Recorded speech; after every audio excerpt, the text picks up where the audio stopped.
उपस्थित केले होते. माझे परत एकदा प्रश्न आहेत की अभिषेक घोसाळकरला गोळ्या लागतानाचं जसं फुटेज दिसलं तसं ते मॉरिसचं फुटेज का दिसलं नाही?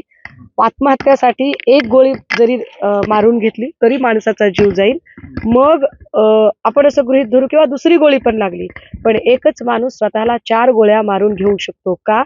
मुद्दा क्रमांक 3, गणपत गायकवाडांनी महेश गायकवाडांना जेव्हा पोलीस स्टेशनमध्ये गोळ्या घातल्या तेव्हा अवघ्या काही तासाच्या आत त्याचं सीसीटीव्ही फुटेज बाहेर आलं. मग एवढ्या मोठ्या हाय प्रोफाईल केसचं सीसीटीव्ही फुटेज बाहेर यायला का उशीर झाला? चौथा प्रश्न, मेहुल पारिक आधी वृत्तवाहिनीशी बोलताना खोटं का बोलला? आणि मेहुल खोटं बोलत आहे याचा अर्थ मेहुल पारिक त्याच्यामध्ये सहभागी आहे का? किंवा कदाचित अभिषेक घोसाळकरांची हत्या सुद्धा मॉरिसने केली नसेल, दोघांचं एकत्रित येणं कुणाला तरी परवडणारं नव्हतं म्हणून कुण्या तिसऱ्याच माणसाने हात साफ केला का?